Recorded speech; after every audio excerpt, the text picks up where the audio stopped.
Are we on the verge of a societal collapse in California? The things here, they're getting so much worse, whether it comes to home prices and rents, whether it comes to crime and safety, and now hundreds of thousands of people each year, they're leaving the state, they're leaving neighborhoods like this, and it's now causing me to think that 2024, maybe even 2025, these could be the years where we finally see the California collapse that a lot of people have been talking about. And to be clear, when I'm talking about collapse, here's what I mean. We're talking about a big decline in the housing market. We're talking about a big increase in the unemployment rate and even more people fleeing the state, particularly related to just the home prices, everyone. In this area here south of LA, in a town called Carson, we're about 45-minute drive from LA, home prices have gone up by almost double digits year over year at a time when the affordability is at an all-time worst. And in fact, folks, I was just at a house about 5 miles from here, and what I saw at that house was crazy. I was in front of it. It was a listing on Zillow. You could see here it was listed for $775,000. It's a 3-bed, 2-bath, 1,600 square feet. Now, what's crazy about that is what your monthly payment would be, $5,000, $6,000 a month. But what's even crazier is what that house sold for back in 1984 when that owner bought it. I mean, this blew my mind. I looked at the listing on Zillow, I looked at the listing history, and I said, wow, that house sold previously for $80,000 back in 1984, meaning that the current owner is pocketing $700,000 appreciation, 830% appreciation, or something that averages about to 20% a year over 40 years. And this cost of living crisis, everyone, it's one of the primary things that is driving people out of California. We have lots of outbound migration right now from California. What do I mean by outbound migration? We have more people leaving than we have moving in. And so California is losing population, it's losing people due to this outbound migration. You can see in 2023, the state lost almost 200,000 people net to outbound migration. It was even worse in 2021 and 2022. And in fact, hi there. And in fact, over the last 6 years, California has lost 1 million people due to outbound migration. Think about that, everyone. California has lost more people to outbound migration in the last 5 or 6 years than like the total population of Wyoming or Montana. And in many of these zip codes actually, that are super expensive and the prices are still going up, we're actually seeing the population going down. So data on Reventure app, you can actually look at population growth on Reventure app and see over the last 5 years, populations are contracting here. Populations are going down, yet the home prices are still going up. And this is a very funny situation. You say to yourself, how is that possible? That population's declining, home prices are still going up. You know, normally it's the reverse, like population goes up, home prices go up, population goes down, home prices go down, but not here in California. And in a second, everyone, I'm gonna tell you why that's the case. I'm gonna tell you actually when I expect home prices in California to start going down. But first, we need to talk about one of the biggest issues with the state. Because when I actually polled you guys on my channel and said, what's the worst aspect about California? Over 15,000 of you voted, and you said the politics. That was the #1 thing that you guys said was the worst aspect about California. With the idea there being that like California's politicians continually just come up with some like crazy rules and regulations that end up making the state worse. We're talking restrictions on home building. We're talking crazy high minimum wages for fast food workers that end up causing unemployment. We're talking ridiculous regulations on cars, banning the sale of gas-powered cars by 2030. Like, these are all rules and regulations that are driving business, driving people out of the state, worsening the economy. And actually now, California's unemployment rate is up to 5.3%. That's the highest unemployment rate in America, according to data available for your view on Reventure app. Reventure app, we have unemployment rate data actually for every state, metro, and county in America going back 30 years. And what you can actually see here in Los Angeles County is that we have a very interesting history on the economy, everyone. This is what kind of scares me a bit about what we're about to see in California with this potential collapse, is that you could see the unemployment rate has started to go up. We're now up to 5% unemployment rate in LA. And if you take a look at the history, what tends to happen is that once the unemployment rate in California starts going up, it then tends to spike. And historically in LA, the unemployment rate gets to 10% in a recession. And so folks, if we are on the precipice of that, eventually that's going to mean job losses, layoffs, mortgage defaults, evictions, and it's going to cause a big problem for the housing market. Because if the unemployment rate spikes, oh boy, we could see a big sell-off in California's housing market. In the last downturn from 2007 to 2012, home prices in California dropped 40%, 37% here in Los Angeles. And in the early 90s, there was about a 15 to 20% correction in California, where here in Los Angeles, values went down, get this everyone, from 1990 all the way to 1997. Values went down over 7 years. And so we do actually have a pretty big history of housing corrections, housing crashes here in California that go along with big increases in unemployment rate. And one metric that I'm looking at to kind of tip me off about when the California housing market's going to shift down is a metric called the mortgage payment as a percentage of income. And what this metric does for you guys out there, if you're a buyer and investor trying to understand the market, is it tells you how expensive it is for the locals to buy a house in terms of what your monthly and annual payment would be to own that house. And what's interesting in California today is that mortgage payment as a percentage of income is up to like 65%, meaning that the typical home buyer in California has to spend 65% of their income for their mortgage payment, which obviously doesn't make any sense. Most buyers would not get underwritten or approved for a mortgage if their payment was 60+% of their income.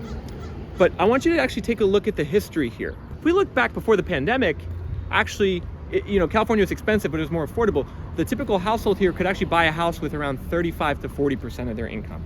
Still expensive, but at least doable and reasonable enough, right? Well, now we're at 65%, which was the same level that we experienced back in 05, 06 at the peak of the last bubble. And so that's how you know that this is a bubble in California, everyone, is that mortgage payment as a percentage of income. The only other time we've seen it this high was 05, 06, before the great big crash. However, there's a problem, folks. There's a problem in the short term in this housing market preventing those price declines. And that problem is a lack of inventory and a serious shortage of homes for sale. That's right, everyone. So we go on Reventure app and we look at the inventory in this zip code here in Carson. We could see it's way low compared to the long-term average. Not enough homes for sale, limited supply. We zoom out on California and look at the different counties and metros. We could see there's an inventory deficit, a shortage almost everywhere. Whether we're talking about San Diego, LA County, all the way up to the Central Valley, there's inventory shortages all over the place. And so long as inventory is in a shortage, it's gonna be difficult for prices to drop to the level that they should go down to clear the market. And if at the end of this video you go on Reventure app, you'll actually be able to see the markets that are most overvalued in California and most likely to experience price declines. But first, everyone, I want to talk to you more about like my observations from being here on the ground in California the last 3 or 4 days. I've been staying in Playa Vista near the beach, and I've been driving all around. I've been driving to Orange County. I've been driving here to Carson. I'm heading down to San Diego in a little bit. And I'm talking to the locals. I go to a restaurant, I talk to the waiter or the owner, I go to eat dinner at the bar, I talk to the person next to me, and there's one clear, resounding thought that I keep hearing from locals here in California. And that's that they actually don't like it here. That's kind of the one thing I keep hearing, is that a lot of people who grew up here and have spent their whole lives here want to leave. And they don't want to leave because they don't like the weather, or they don't like the geography, or all the things to do. They want to leave because they don't see a future for themselves. And this, I think, is what's sad, actually, about the current state in California, is that lots of people here are just stuck, and their families are here and they want to be near their families, but like, they can't afford to live. They can't save any money. The rents are crazy. To rent a house, it's $5,000 a month, right? To rent an apartment, a 1-bedroom, minimum is $2,000, $2,500.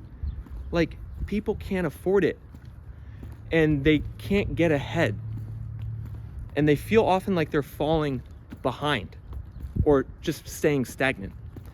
And I think that feeling, especially for a lot of younger people here in California in their 20s and 30s, that's a really tough feeling to deal with, because it's something that doesn't seem like it's going to get better. And then those who are maybe a little bit older and who've lived here for a while, they're very insecure with the political direction of this state.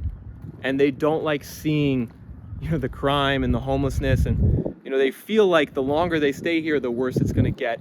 And at a certain point, when you reach a certain age, you probably just want to be somewhere where you feel like you're going to be there for the rest of your life and happy.